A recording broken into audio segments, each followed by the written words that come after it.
Hoje a nossa aula é sobre termodinâmica. A termodinâmica, ela é a parte da física que estuda as transformações entre calor e trabalho.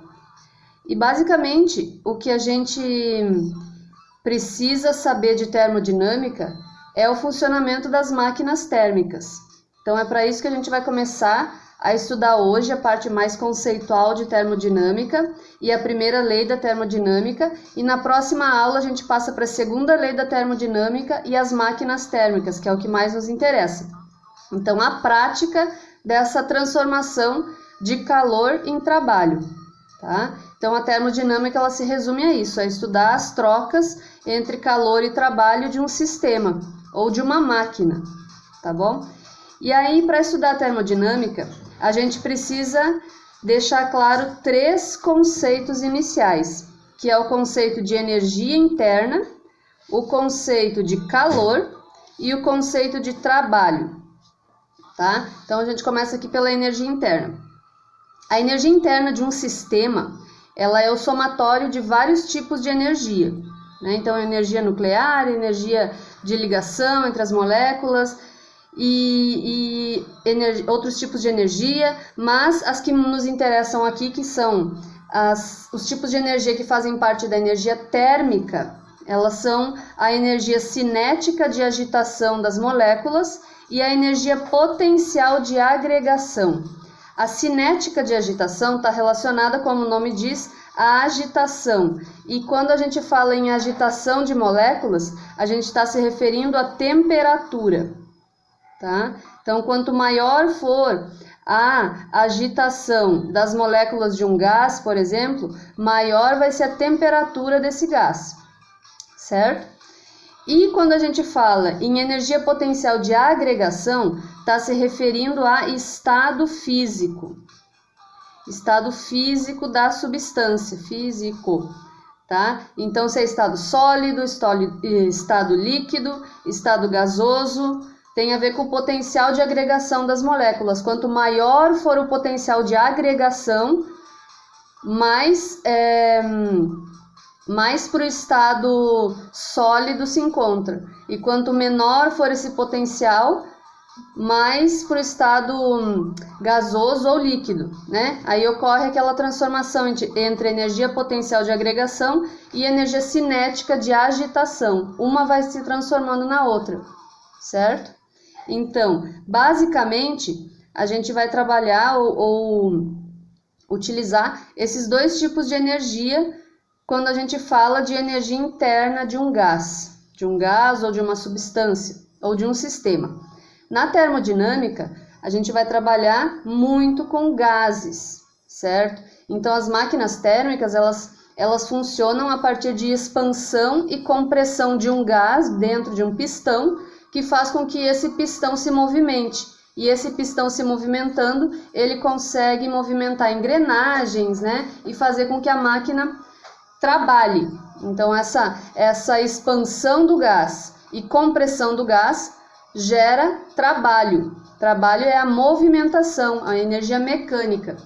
Então, a gente tem energia térmica na forma de calor sendo transformada em energia mecânica na forma de trabalho. Esse é o princípio de funcionamento das máquinas térmicas, ok?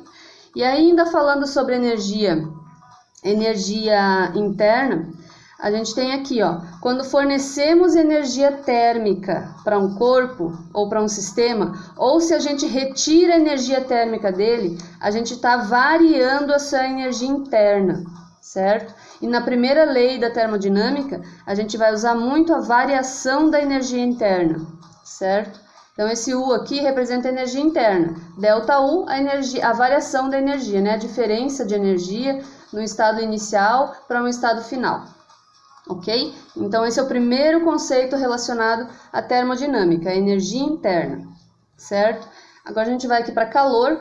Calor a gente já comentou, né? Sobre o que é, vocês já têm uma ideia. Calor é a energia térmica que passa de um sistema para outro, ou de um corpo para outro, ou de uma substância para outra, né? Sempre aquele corpo que tem maior energia ou maior temperatura passa energia para aquele outro que tem menor, até que os dois atinjam um equilíbrio térmico. Então, calor é energia térmica passando de um sistema para outro, certo? E aí, como a gente vai trabalhar com sistemas de gases, né, a gente vai considerar que quando o gás recebe calor, ele tem um calor, né, positivo, uma quantidade de calor positiva.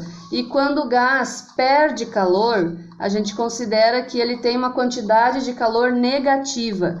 E esse símbolo aqui que é o quê? Que vocês já conhecem, né? É a quantidade de calor.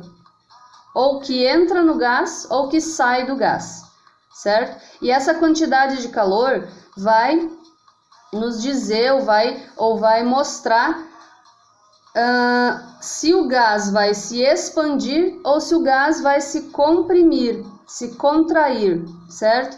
Então, aí a gente já entra no conceito de trabalho. O trabalho, vocês já sabem também lá da Física 1, que o trabalho ele é sempre resultado de uma força. Então, forças realizam trabalhos. Se eu aplicar uma força numa mesa e conseguir deslocar ela de lugar, a minha força está realizando um trabalho, tá? Então, o trabalho está sempre relacionado com movimento. E aqui na termodinâmica, o trabalho vai estar relacionado com expansão e compressão do gás dentro dos pistões, dentro dos cilindros, certo? Então, quando um gás, quando o movimento quando o movimento é causado pela expansão do gás, a gente considera que esse trabalho é positivo. E quando é um movimento causado pela compressão do gás, a gente considera que esse trabalho é negativo, tá? Então, o trabalho tem a ver com a movimentação do pistão, aumento de volume do gás ou diminuição de volume do gás, tá? E aqui a gente tem os exemplos. Vou colocar aqui. Então, aqui, né, desenhozinhos. Vamos supor que a gente tenha aqui um recipiente fechado, né, vedado. Então, tem uma quantidade de gás dentro dele. Esse gás ele não pode sair, certo? E essa parte aqui do recipiente é um êmbolo que pode subir ou pode descer, ele é móvel. Então, se o gás expandir, ele sobe, se o gás comprimir, ele desce sozinho também, tá? Então, vamos supor que a gente vai fornecer energia para esse gás, ok? Então, estou fornecendo calor para o gás, posso ter colocado ele sobre uma chama, por exemplo, né, no fogo, então alguma fonte de calor que vai fazer com que essa energia passe para o gás. Quando esse calor chega até o gás, quando esse gás recebe essa quantidade de calor, as moléculas do gás elas ficam muito energéticas, né? E essa energia é a energia cinética de movimento. E aí elas começam a se movimentar com muito mais velocidade, elas se chocam umas com as outras e acaba aumentando a pressão dentro do gás.